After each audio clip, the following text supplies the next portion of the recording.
On a misty evening in the quiet English countryside, a young drawing teacher named Walter Hartright walked alone along a deserted road. The air was damp, and the fading light gave the fields a pale, ghostly glow. Suddenly, a figure emerged from the fog ahead, a woman dressed entirely in white. Her gown shimmered faintly in the dim light, and her face was pale and terrified. She glanced around desperately, as if fleeing from some unseen danger. Startled yet concerned, Walter hurried toward her and called out.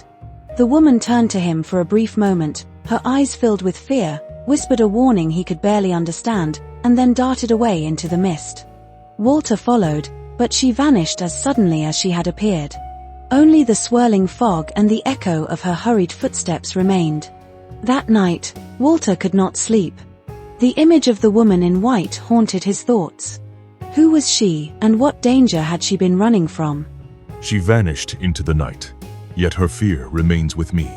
Soon afterward, Walter's life took an unexpected turn.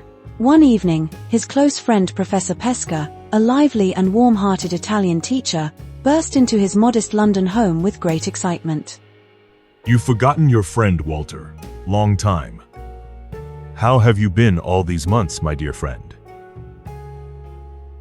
Years earlier, Walter had saved Pesca from drowning, and out of deep gratitude, Pesca had long wished to repay him. Now he brought good news. Pesca had recommended Walter for a respectable position as a drawing master at a remote country estate called Limmeridge House, in Cumberland. Mrs. Fairlie of Limmeridge House was seeking a drawing master for her two nieces, Laura Fairlie and Marian Halcombe. You must begin your drawing lessons very soon, my dears. The post was temporary but well paid, exactly the opportunity Walter needed. Yet, at the sound of the name Limmeridge, Walter felt an uneasiness he could not explain. Still, necessity overcame doubt, and he accepted the position, unaware that this decision would bind his fate to a terrible mystery. At Limmeridge House, Walter was welcomed into a refined but quiet household. There he met Laura Fairlie, a gentle, beautiful young heiress, and her half-sister Marian Halcombe, intelligent, strong-willed, and fiercely devoted to Laura's protection. Almost immediately, Walter was struck by something deeply unsettling. Laura Fairlie bore a striking resemblance to the mysterious woman in white. As weeks passed, Walter and Laura grew emotionally close.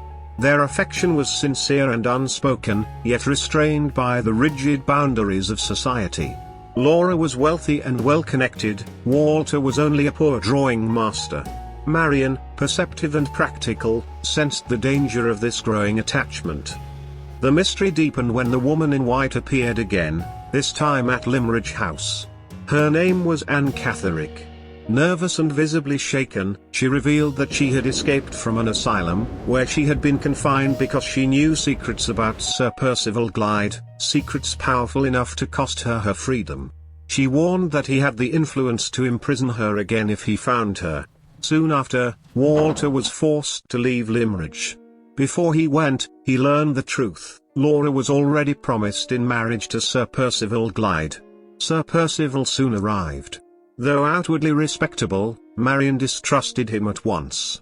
Laura, bound by duty, agreed to marry him despite her fears. I walk forward, though my soul stays behind. Not long afterward, Anne Catherick died suddenly.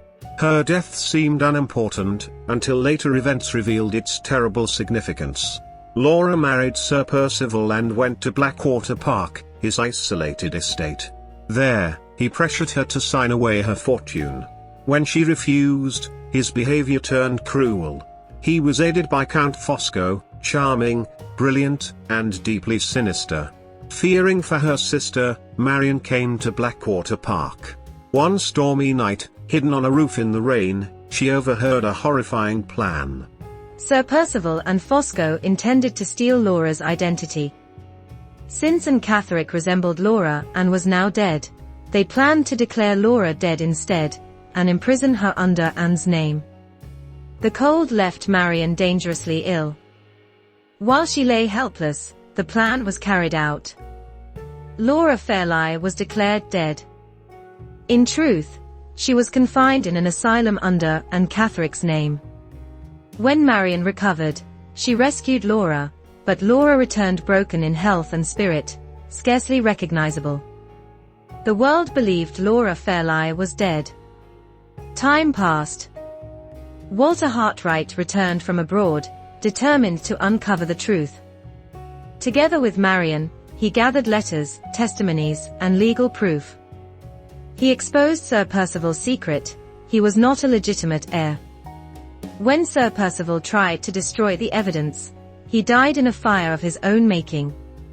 Count Fosco remained.